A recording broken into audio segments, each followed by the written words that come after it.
नमस्कार, मैं हूं आपके साथ योगेश पांडे। स्वागत है आपका रिपोर्टर लाइव में। रिपोर्टर लाइव में हम दिन भर की बड़ी तमाम खबरों पर चर्चा करेंगे और ग्राउंड जीरो से हमारे तमाम सहयोगी हर खबर पर अपडेट देंगे। शुरुआत करेंगे उत्तर प्रदेश की राजधानी लखनऊ से, जहां पर आज भारतीय जनता पार्टी के प्रदेश कार्यालय में एक बैठक का आयोजन किया गया और यह बैठक प्रदेश अध्यक्ष भूपेंद्र चौधरी के नेतृत्व में हुई है। आपको बता दें कि आगामी चुनावों को लेकर के रणनीति बनाई गई। रणनीति किस तरीके की रही और क्या रहा खास, इस बैठक में बता रहे हैं हमारे सहयोगी अखंड प्रताप शाही।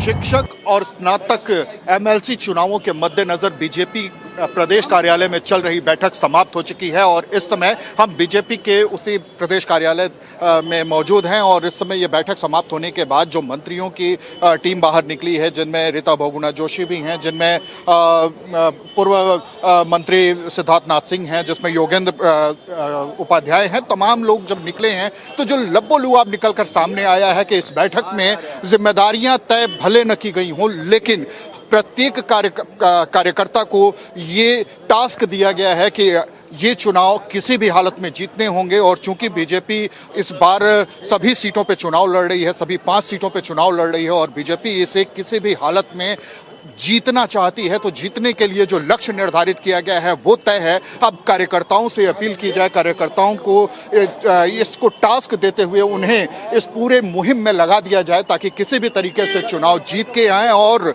ये जीत 2024 के मद्देनजर बेहद अहम होगी जब लोकसभा चुनाव होंगे और उससे पहले ये जीत इस बात की तरफ भी इशारा होगी कि बुद्धिजीवी वर्ग को किस तरीके से अपने पक्ष में किया जा रहा है।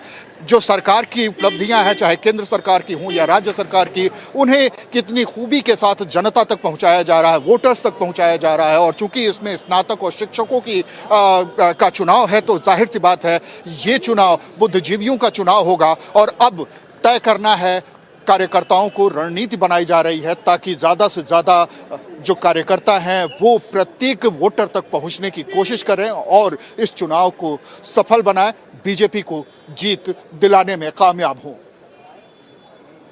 कैमरामैन सुभाष चंद्रा के साथ अखंड प्रताप शाही, इंडिया वाइज। दिल्ली में झुग्गी झोपड़ी को हटाने को लेकर के लगातार विरोध प्रदर्शन देखने को मिला है और आपको बता दें कि डीडीए की तरफ से जारी की गई नोटिस का विरोध आम आदमी पार्टी ने भी किया। इस दौरान आम आदमी पार्टी ने सड़कों पर उतर करके जमकर हंगामा भी किया। इस खबर पर ज्यादा जानकारी दे रही है हमारी सहयोगी पूजा झा। में अवैध झुग्गियों को लेकर जहां सड़कों पर बवाल जारी है, वहीं सियासत भी इस पर तेज हो गई है। आम आदमी पार्टी के कार्यकर्ताओं ने आज बीजेपी मुख्यालय का घेराव किया। बैरिकेड पर चढ़कर आम आदमी पार्टी के कार्यकर्ताओं ने विरोध किया और दिल्ली में जो अवैध झुग्गियां हटाने के लिए डीडीए का नोटिस दिया गया है उसका विरोध किया है। बैरिकेड्स पर चढ़कर आम आदमी पार्टी के कार्यकर्ताओं ने विरोध जताया है, जमकर बीजेपी के खिलाफ नारेबाजी की है और इस दौरान पुलिस और आम आदमी पार्टी के कार्यकर्ताओं में हल्की झड़प भी देखने को मिली है। कहासुनी हुई है, पुलिस को वाटर कैनन का इस्तेमाल करना पड़ा इस प्रदर्शन को रोकने के लिए। वहीं आम आदमी कार्यकर्ताओं ने आरोप लगाया है बीजेपी पर कि बीजेपी चुनाव से पहले उन्होंने वादा किया था कि जहां पर झुग्गी वहीं पर पक्का मकान देने का वादा किया गया था झुग्गी वालों से, और अब चुनाव हारने के बाद बीजेपी अपने वादे से पलट रही है और झुग्गियों को तुड़वाने का काम कर रही है, जिसके खिलाफ वो लोग प्रदर्शन कर रहे हैं। आम आदमी पार्टी के कार्यकर्ताओं ने कहा है, उनकी मांग है कि बीजेपी आम आदमी पार्टी के जो कार्यकर्ता हैं वो डीडीए के नोटिस के खिलाफ अपनी नाराजगी जता रहे हैं। उन्होंने कहा है, उनकी मांग है कि जो झुग्गी में रहते हैं उनके झुग्गी के पास ही उनको पक्के मकान बनाकर दिए जाए और जब तक अरविंद केजरीवाल की सरकार है दिल्ली में तब तक वो किसी भी झुग्गी पर बुलडोजर नहीं चलने देंगे, किसी भी गरीब के आशियाने को वो उजड़ने नहीं देंगे और उनकी कोशिश रहेगी कि जिनके पास झुग्गी हैं उनको उनके पास ही पक्के मकान दिए जाएं। उसके बाद जो झुग्गियां हैं उसको हटाने का काम किया जाएगा। तो एक ओर जहां दिल्ली सरकार और बीजेपी आमने सामने है, अवैध झुग्गियों को लेकर बीजेपी ठीकरा आम आदमी पार्टी पर फोड़ रही है अवैध झुग्गियों के बसने का, तो वहीं जो आम आदमी पार्टी है वो इस पर सियासत कर रही है, बीजेपी पर इन झुग्गियों को हटाने का और इन झुग्गी वासियों को बेघर करने का आरोप लगा रही है। डीडीए के नोटिस के खिलाफ आम आदमी पार्टी के कार्यकर्ताओं ने ये विरोध प्रदर्शन किया है। कैमरामैन शैकी के साथ मैं। कांग्रेस की तरफ से भारत जोड़ो यात्रा का आयोजन किया जा रहा है और इस यात्रा में तमाम बड़े दिग्गज नेता जुड़ रहे हैं और इसी कड़ी में पंजाब के जालंधर से कांग्रेस के सांसद चौधरी संतोख भी जुड़े हुए थे, लेकिन इस यात्रा के दौरान उनकी अचानक मौत हो जाती है। क्या रही वजह, बता रहे हैं हमारे सहयोगी दिनकर आनंद। राहुल गांधी की भारत जोड़ो यात्रा में एक और कांग्रेस नेता की मौत हो गई है। बता दें कि जालंधर से कांग्रेस सांसद संतोख सिंह चौधरी की आज सुबह मौत हो गई। जिस समय उनकी मौत हुई उस समय वो राहुल गांधी के साथ पैदल भारत जोड़ो यात्रा में चल रहे थे, जिसका एक वीडियो भी सामने आया है। वीडियो में देखा जा सकता है कि संतोख सिंह काफ़ी खुश और हंसते हुए नजर आ रहे थे, लेकिन थोड़ी ही देर बाद अचानक से उनको पेन महसूस होता है और वो ज़मीन पर गिर पड़ते हैं। वहीं आनंद फानन में उन्हें अस्पताल में भर्ती कराया जाता है, जहाँ डॉक्टर उन्हें मृत घोषित कर देते हैं। वहीं उनके मौत के बाद एक बार फिर से राहुल गांधी यात्रा को बीच में स्थगित कर अस्पताल जाते हैं, उन्हें श्रद्धांजलि अर्पित करते हैं। बता दें कि इससे पहले 8 नवंबर को पिछले साल ही कांग्रेस सेवा दल के कृष्णकांत पांडे की भी यात्रा में मौत हो गई थी। कैमरा पर्सन निकांत के साथ मैं दिनकर आनंद, इंडिया वॉइस। बीते दिनों बिहार के शिक्षा मंत्री चंद्रशेखर सिंह ने श्री रामचरितमानस को लेकर के एक विवादास्पद बयान दे दिया है और इस बयान के बाद न केवल बिहार की राजनीति बल्कि देश भर की सियासत गरमाई हुई है। और इस खबर पर ज्यादा जानकारी दे रही हमारी सहयोगी पूजा झा। बिहार के शिक्षा मंत्री चंद्रशेखर द्वारा रामचरितमानस को लेकर दिए गए अमर्यादित बयान पर हर जगह उनकी निंदा हो रही है। हर राजनीतिक दल के नेताओं ने उनके इस बयान की निंदा की है, आलोचना की है। उनके खिलाफ थाने में एफआईआर दर्ज करने की भी मांग उठ रही है। इसी बीच प्रयागराज के माघ मेले में आए शिव योगी मौनी महाराज ने प्रयागराज के झूसी थाने में चंद्रशेखर शिक्षा मंत्री जो हैं बिहार के, उनके खिलाफ एफआईआर दर्ज कराई है। उन्होंने कहा है कि उनका जो बयान है वो समाज में नफरत फैलाने वाला बयान है और उन्होंने देश के जो धार्मिक ग्रंथ है रामचरितमानस, जिसको पूजनीय माना जाता है सनातन धर्म में, उसको लेकर उन्होंने विवादित एक टिप्पणी की है। विवादित शिव योगी मौनी महाराज ने रामचरितमानस पर अमर्यादित टिप्पणी के लिए मुकदमा दर्ज कर कार्रवाई करने की मांग की है। उन्होंने अपनी शिकायत में लिखा कि बिहार के शिक्षा मंत्री की टिप्पणी राष्ट्र के राम भक्तों और सर्व समाज के भक्तों का घोर अपमान है। उन्होंने शिकायत में कहा, ये बयान जातीय विवाद पैदा करने के लिए प्रेरित करता है, जिससे जनजीवन में संकट और भय पैदा होगा। शिव योगी मौनी महाराज ने यह भी कहा कि शिक्षा मंत्री का बयान देश को धर्म और जाति के आधार पर बांटने और दंगा फैलाने की साजिश रचने वाला है। रामचरितमानस पर दिए गए बयान से ही शिक्षा मंत्री चंद्रशेखर की खूब आलोचना हो रही है। संतों में भारी आक्रोश देखा जा रहा है। तो बिहार के शिक्षा मंत्री के इस बयान पर हर जगह उनकी आलोचना हो रही है। वहीं बताया जा रहा है कि सीएम नीतीश कुमार भी उनके इस बयान से नाखुश हैं। आपको बता दें कि बिहार के शिक्षा मंत्री चंद्रशेखर ने रामचरितमानस को धर्म के आधार पर नफरत फैलाने वाला ग्रंथ बताया था, जिसको लेकर संत समाज आक्रोशित है। झूसी थाने में प्रयागराज के उनके खिलाफ एफआईआर दर्ज की गई है। संतों में आक्रोश है और लोग उनके इस बयान की आलोचना कर रहे हैं और उनके खिलाफ कार्रवाई की मांग कर रहे हैं। कैमरामैन शैंकी के साथ भारतीय जनता पार्टी के दिग्गज नेता और सड़क परिवहन केंद्रीय मंत्री नितिन गडकरी को किसने दी जान से मारने की धमकी, इस खबर पर ज्यादा जानकारी दे रहे हैं हमारे सहयोगी दिनकर आनंद। केंद्रीय मंत्री नितिन गडकरी को जान से मारने की धमकी मिली है। यह धमकी उनके कार्यालय वाले लैंडलाइन फोन पर दी गई है। बता दें कि धमकी देने वाले ने कहा कि अगर मुझे फिरौती नहीं मिली तो मैं केंद्रीय मंत्री को उड़ा दूंगा, उनके कार्यालय को उड़ा दूंगा। और उस फिरौती मांगने वाले ने अपना नाम दाऊद बताया, जिसके बाद पुलिस हरकत में आ गई है। पुलिस ने नितिन गडकरी के परिवार और घर पर सुरक्षा और चौकसी चाक चौबंद व्यवस्था कर दी है। बता दें कि इस हलचल के बाद नागपुर कार्यालय पर काफ़ी सारे कार्यकर्ता इकट्ठा हो गए और पुलिस प्रशासन से गुहार लगाने लगे केंद्रीय मंत्री नितिन गडकरी की सुरक्षा बढ़ाई जाए। कैमरा पर्सन निकांत के साथ मैं दिनकर आनंद, इंडिया वॉइस। उत्तराखंड की राजधानी देहरादून में पूर्व शहीद सैनिकों को श्रद्धांजलि देने देश के रक्षा मंत्री राजनाथ सिंह पहुंचे और इस खबर पर ज्यादा जानकारी दे रहे हैं हमारे सहयोगी अभय कैतुरा। केंद्रीय रक्षा मंत्री राजनाथ सिंह आज एक दिवसीय दौरे पर उत्तराखंड पहुंचे थे। उत्तराखंड में देहरादून में उन्होंने चीड़बाग स्थित शौर्य स्थल का लोकार्पण यहां पर किया है। मुख्यमंत्री पुष्कर सिंह धामी इस दौरान केंद्रीय रक्षा मंत्री राजनाथ सिंह के साथ यहां पर रहे। सीडीएस अनिल चौहान इस दौरान इस कार्यक्रम में मौजूद रहे। सबसे बड़ी बात है कि शौर्य स्थल उत्तराखंड में उन 20 शहीदों को श्रद्धांजलि देने वाला ऐसा स्थान होगा जहां पर सेना के उन 20 सपूतों को जिन्होंने देश पर अपने प्राण न्यौछावर किए, उनको श्रद्धांजलि यहां पर दी जाएगी। इस वार मेमोरियल के बनने से, शौर्य स्थल के बनने से उत्तराखंड में पर्यटन बढ़ेगा, देहरादून के जो कायाकल्प है या देहरादून के विकास में ये सहायक सिद्ध होगा। और ये कहा जा सकता है कि इस वार मेमोरियल को देश के अन्य स्थानों में भी इस प्रकार से बनाने का काम किया जाएगा ताकि लोगों के ये आकर्षण का केंद्र रहे, युवाओं में जोश भरने वाला एक कदम कहा जा सकता है। और ये कह सकते हैं कि शौर्य स्थल के इस लोकार्पण में राजनाथ सिंह के पहुंचने से सीधे तौर पर समझा जा सकता है कि सेना के प्रति वो सम्मान जो उत्तराखंड में देखने को मिलता है, जो जज्बा युवाओं में यहाँ पर देखने को मिलता, और बढ़ता हुआ नजर आएगा।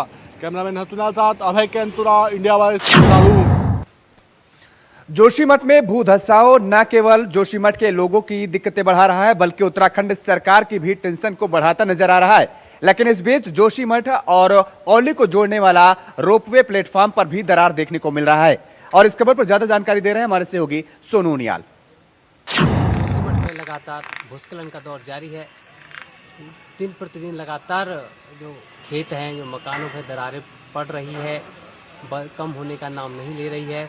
और अभी हम खड़े हैं जोशीमठ के रोपवे के सामने, जहां पर खेत में बड़ी बड़ी दरारें, आप तस्वीरों के माध्यम से साफ देख सकते हैं कितनी बड़ी बड़ी दरारें इस खेतों में पड़ी हुई है। और सबसे बड़ी बात यह है कि खेतों के ठीक सामने रोपवे जो औली को जोड़ता है, सामने कुछ ही दूरी पर रोपवे है। अब लोगों को ये भय सताने लगा है कि रोपवे का जो रोपवे है उसे तुरंत बंद कर दिया जाए, क्योंकि आने वाले जो यात्री होंगे उनके लिए भारी दिक्कतों का सामना करना पड़ सकता है। और जो स्थानीय लोग हैं वो भी काफ़ी चिंतित है, क्योंकि उनके सामने से ही रोपवे की जो तारें जा रही है, जो भी कभी अगर कुछ घटनाएं कुछ होती है तो उन लोगों पर भी उसका बहुत असर पड़ेगा। देखने वाली बात ये होगी कि अब क्या GMBN या जो रोपवे है, औली रोपवे, क्या उसे बंद कर दिया जाएगा या नहीं, वो अब देखने वाली बात होगी। लेकिन फिर बहरहाल जो आप तस्वीर आप देख रहे हैं, बड़ी बड़ी जो दरारें हैं, अब इन दरारों का रुकना जो अभी कम नहीं हुआ है, लगातार दरारें बढ़ रही है। और एक और प्रभारी मंत्री जो धन सिंह रावत हैं, वो प्रेस कॉन्फ्रेंस उन्होंने की, जिसके बाद उन्होंने जो पत्रकार वार्ता में बताया कि जो सरकार है वो गंभीर है इन मामलों को लेकर, और जो लोग हैं उनके लिए राहत सामग्री दी जा रही है। जगह जगह कैंप लगाए गए हैं कि लोगों के लिए कोई परेशानी ना हो, उसके लिए कैंप लगाए गए हैं। और सरकार इसके लिए जो विस्थापन की नीति है, वो अभी विस्थापन की नीति भी सरकार बना रही है, और लोगों को, जो लोग हैं उनको पूछकर ही विस्थापन की नीति बनाई जाएगी।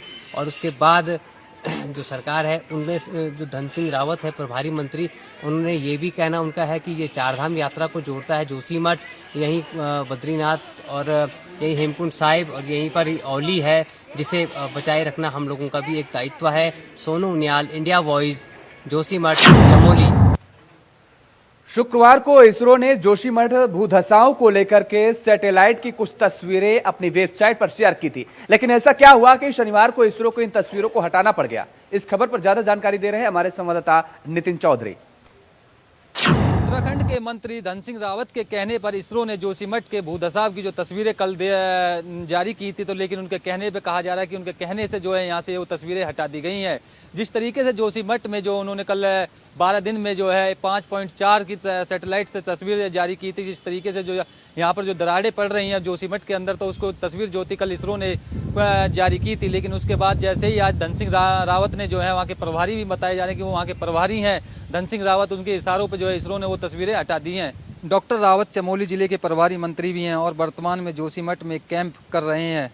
मंत्री डॉक्टर धन सिंह रावत ने अमर को बताया कि जोशीमठ के धंसने के संबंध में इससे तस्वीर के वायरल होने पर और उसे जुड़ी खबरें चैनलों पर प्रसारित होने के बाद भी जोशीमठ शहर के लोगों को पैनिक की स्थिति बनाई गई थी।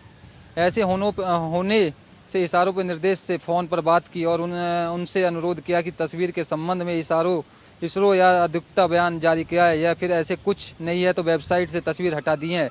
डॉक्टर रावत के मुताबिक उनके अनुरोध पर इसरो ने अब वेबसाइट से तस्वीर हटा दी है। जोशीमठ भूधसाव को लेकर इसरो की ओर से रिपोर्ट जारी की गई थी, जिसमें बताया गया है कि 12 दिन में जोशीमठ की ज़मीन 5.4 सेंटीमीटर धंसी है। इसरो के नेशनल रिमोट सेंसिंग सेंटर की ओर से सैटेलाइट इमेज जारी की गई थी।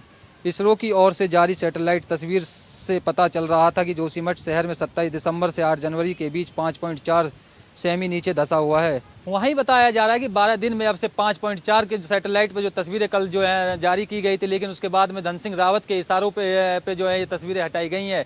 जिस तरीके से धन सिंह रावत वहाँ के प्रभारी भी बताए जा रहे थे और साथ ही उसी को देखते हुए कल जो है सैटेलाइट इसरो ने सैटेलाइट पे वो तस्वीरें जारी की थी, तो उसके बाद ही जैसे ही उनका जो धन सिंह रावत के इशारों पे यहाँ पर जो है वो हटा दी गई है। इसरो से तस्वीरें जो है भू धसाव वाली जो तस्वीरें थी जोशीमठ की वो हटा दी गई हैं। लेकिन उसके बाद जैसे ही पता चला कि इसरो ने जो है धन सिंह रावत के इशारों पर कार्य किया, तो उसको देखते हुए वहाँ की जो सरकार है पूरी तरीके से गर्मा गर्मी हो रही है। वहीं साथ ही जिस तरीके से पता चला कि आखिरकार इस तरीके से जो कार्य यहाँ पर किए जा रहे थे और साथ ही धन सिंह रावत के इशारों पे काम किए गए हैं, तो उसको देखते हुए सरकार पूरी तरीके से नाराज जाहिर कर रही है। कैमरामैन सैंकी के साथ में नितिन चौधरी, इंडिया वॉइस।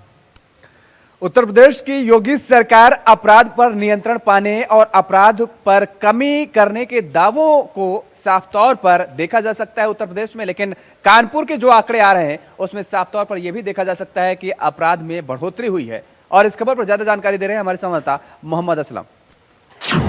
कानपुर में इन दिनों अपराध का ग्राफ लगातार बढ़ता जा रहा है।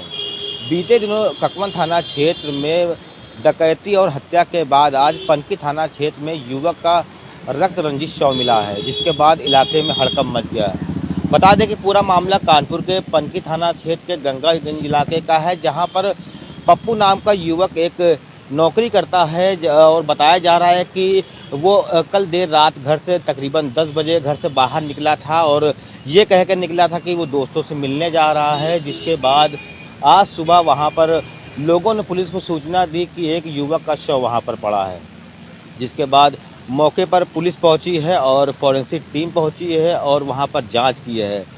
इस पूरे मामले की तफ्तीश के लिए पुलिस ने घर वालों से पूछताछ की है, इसके अलावा जो आसपास के लोग हैं उनसे भी जानकारी ली है। हालांकि अभी तक पुलिस की बात करें तो 2 लोगों की गिरफ्तारी की है शक के आधार पर और उनसे भी पूछताछ की जा रही है। बता दें, अगर हम इस वक्त कानपुर की बात करें तो यहाँ पर हर रोज़ हत्या, लूट और खुलेआम मारपीट जैसी घटनाएं आम हो गई हैं, जिसको लेकर लगातार जो कमिश्नरेट पुलिस है वो फेल दिखाई पड़ रही है। फिलहाल इस मामले की अगर हम बात करें तो पुलिस ने जांच शुरू कर दी है और जो उसके दोस्त यार हैं बताया जा रहा है कि उनसे पूछताछ कर रही है पुलिस। इसके बाद कहीं ना कहीं कानपुर की अगर हम बात करते हैं तो लगातार जो क्राइम का ग्राफ है वो बढ़ता हुआ दिखाई पड़ रहा है। फिलहाल अब देखने वाली बात ये होगी कि आखिर पुलिस इसको क्राइम कंट्रोल करने को लेकर क्या अपनी रणनीति नहीं बनाती है। कैमरा पर्सन चंद्रा के साथ मोहम्मद असलम। बुलंदशहर से एक ऐसी तस्वीर सामने आई है जो सबको हैरान कर दे रही है। दरअसल यहां पर एक दोस्त ने अपने दोस्त को ही जान से मार दिया और इस खबर पर ज्यादा जानकारी दे रहे हैं हमारे सहयोगी वरुण शर्मा। यूपी के बुलंदशहर में दोस्त ने दोस्त की चाकुओं से गोदकर हत्या करने का मामला सामने आया है। पुलिस ने सब कब्जे में लेकर पोस्टमार्टम के लिए भेज दिया है। दरअसल आपको बता दूं, बुलंदशहर थाना बीबी नगर क्षेत्र में देर रात दोस्तों ने एक साथ बैठकर पहले शराब पी और उसके बाद मामूली कहासुनी के बाद दोनों में झगड़ा हो गया, जिसके बाद एक दोस्त ने दोस्त की चाकुओं से गोदकर हत्या कर दी और मौके से आरोपी फरार हो गया। जैसे ही सूचना परिवार वालों को मिली, तत्काल पुलिस को सूचना दी गई। मौके पर पहुंची पुलिस ने सब कब्जे में लेकर पंचनामा पोस्टमार्टम की कार्रवाई की गई और सबको पोस्टमार्टम के लिए भेज दिया गया। बुलंदशहर बीबी नगर थाना पुलिस ने जानकारी देते हुए बताया कि यह दोनों दोस्त हैं और शराब दोनों ने रात बैठकर पी थी और उसके बाद कुछ कहासुनी हुई, जिसके बाद युवक की हत्या कर दी गई है। पुलिस ने मुकदमा दर्ज कर आरोपी की तलाश तेज कर दी है। बुलंदशहर से वरुण शर्मा, इंडिया वॉइस। और उधर अमरोहा में अवैध खनन माफियाओं के हौसले लगातार बुलंद नजर आ रहे हैं।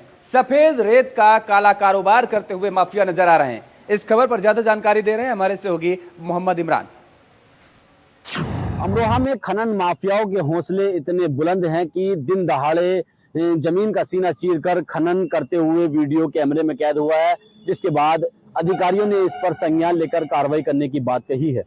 पूरा मामला अमरोहा जनपद के आदमपुर थाना क्षेत्र के गांव ओगापुर का है, जहां पर दिन दहाड़े खनन माफिया खनन करते हुए नजर आए, जबकि प्रदेश सरकार के सख्त आदेश है कि खनन पर सरकार ने पूरी तरह से रोक लगाई है। अमरोहा की अगर बात की जाए तो अमरोहा में खनन पर पूरी तरह से प्रतिबंध लगा हुआ है। यहाँ कोई पट्टा न होने के कारण खनन पर प्रतिबंध लगा है, लेकिन ये खनन माफिया बेखौफ होकर जमीन का सीना चीरकर खनन करते हुए नजर आ रहे हैं, जिसका वीडियो कैमरे में कैद हुआ है। वहीं खनन अधिकारी ने इसमें जांच के बाद संज्ञान लेकर सख्त कार्रवाई करने की बात कही है। अमरोहा से इंडिया वॉइस के लिए मोहम्मद इमरान की रिपोर्ट। सीतापुर में एक इमाम व्यवसायी पर जीएसटी और इनकम टैक्स की टीम ने छापेमारी की है और छापेमारी पर क्या कुछ रहा खास बता रहे हैं हमारे संवाददाता मोहित मिश्रा। सीतापुर में इमाम व्यवसायी के वहां पड़ी जीएसटी की छापेमारी से हड़कंप मच गया। आपको बता दें, बीते 2 दिन में जीएसटी की टीम सीतापुर के बिस्वा पहुंची और इमाम व्यवसायी के आवास सहित 2 ठिकानों पर छापा मारा और 2 दिन चली रेड में जीएसटी टीम ने कई अहम दस्तावेज जुटाए और टैक्स चोरी से संबंधित कागजात भी उसको हाथ लगे। फिलहाल जो टीम थी उसने मीडिया को कुछ भी नहीं बताया कि कितने की कर चोरी है और क्या अहम सबूत मिले हैं और उन दस्तावेजों को लेकर कानपुर और लखनऊ से पहुंची टीम अपने गंतव्य के लिए रवाना हो गई। मोहित मिश्रा, इंडिया वॉइस, सीतापुर। उधर अलीगढ़ मुस्लिम यूनिवर्सिटी में छात्र संघ के चुनाव को कराए जाने की मांग को लेकर के लगातार छात्रों में आक्रोश देखने को मिल रहा है और इस मांग की आवाज को बुलंद करते हुए छात्र नजर आ रहे हैं। इस खबर पर ज्यादा जानकारी दे रहे हैं हमारे सहयोगी, इस रिपोर्ट को देखिए। अलीगढ़ मुस्लिम विश्वविद्यालय में छात्र संघ के चुनाव के लिए छात्र धरने पर बैठ गए। छात्रों का कहना है कि कई महीनों से बीसी उनको लगातार टालते आ रहे हैं, जबकि उनको यूनियन की सख्त दरकरार है, क्योंकि उनकी समस्याएं अपनी उनके कुछ ज़रूरतें रहती है जिसके लिए वो बार बार बीसी के पास या एमयू प्रशासन के पास नहीं जा सकते, जिसको लेकर उन्होंने छात्रों का कहना है कि उनको यूनियन का चुनाव होना चाहिए, उनका एक अध्यक्ष होना चाहिए ताकि उसके सामने वो समस्याएं रख सकें। छात्रों ने आरोप लगाया है कि बीसी को लगातार 4 महीने से वह चुनाव के लिए बोल रहे हैं, लेकिन बीसी जो है लगातार मामले को टालते हुए आ रहे हैं। परसों छात्रों ने बीसी को एक लेटर दिया था जिसमें उन्होंने मांग की हुई थी कि 24 घंटे के अंदर चुनाव की तिथि है वो तय करके उनको बताया जाए ताकि वह अपना यूनियन बना सकें। वहीं बीसी ने आरोप लगाया, बीसी ने कहा कि छात्रों को कल उन्हें एक मेमोरेंडम जरूर मिला है, उससे पहले कोई मेमोरेंडम नहीं मिला था जिससे वो जान पाते कि ये चुनाव की इनकी मांग है, इनकी कोई समस्या है। हालांकि बीसी ने बताया है कि चुनाव के लिए कमेटी जल्द गठित की जा रही है और जल्दी चुनाव की डेट की घोषणा कर दी जाएगी। वहीं छात्रों का कहना है कि जब तक उनको तारीख नहीं मिल जाती, डेट नहीं मिल जाती, तब तक वह धरने से हटने वाले नहीं है। मैं प्रदीप पुंडीर, इंडिया वॉइस, अलीगढ़।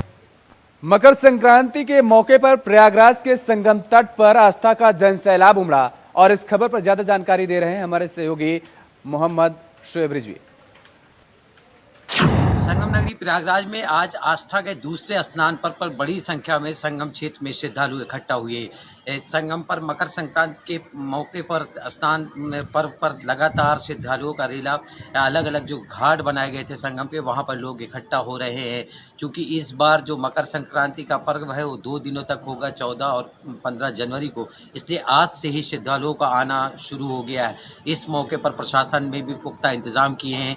हर एंट्री पॉइंट पर CCTV कैमरे लगाए गए, यही नहीं साथ ही साथ ड्रोन कैमरे से भी पूरे इलाके की निगरानी की जा रही। 6000 से ज़्यादा सुरक्षाकर्मी लगाए गए हैं और इस दौरान जो संगम के अलग अलग घाट हैं वहाँ पर बड़ी संख्या में श्रद्धालु लगातार जुट रहे हैं। ये अनुमान लगाया जा रहा है कि लाखों की संख्या में श्रद्धालु इस संगम के अलग अलग घाटों पर स्नान करके पुण्य का लाभ प्राप्त करेंगे। चूँकि इस बार 2 दिनों तक मुहूर्त पड़ रहा है, इसलिए जो घाटों पर जो ये श्रद्धालु के रेला है वो लगातार 2 दिनों तक देखने को मिलेगा। इस बीच में प्रशासन लगातार जो उनके सुरक्षा कर्मी हैं जगह जगह पर तैनात किए गए हैं। साथ ही साथ जो बाकायदा कमांडो हैं वो घाटों पे निगहबानी कर रहे हैं, किसी तरह की कोई अप्रिय घटना न होने पाए, इसके लिए बाकायदा जल पुलिस को लगाया गया जो जल के अंदर ही नाव पर सवार है और वहाँ से बाकायदा जो श्रद्धालु हैं जो स्नान करने के लिए पानी में पहुंच रहे हैं उन पर निगहबानी कर रहे हैं कि किसी तरह की कोई दुर्घटना न हो। तो ये कहा जा सकता है कि प्रशासन ने भी पुख्ता इंतजाम किए हैं। साथ ही साथ श्रद्धालुओं का उत्साह भी देखने को मिल रहा है। हालांकि मौसम की वजह से शुरुआत में थोड़ा कम श्रद्धालु जुड़े थे, लेकिन जैसे जैसे समय बीत रहा है लगातार जो श्रद्धालु हैं उनका जैसा लाभ संगम के अलग अलग घाटों पर पहुँच रहा है। Shoaib Rizvi, India voice, Prayagraj. Reporter live में आज के लिए फिलहाल इतना ही। कल फिर होगी मुलाकात, तब तक के लिए नमस्कार।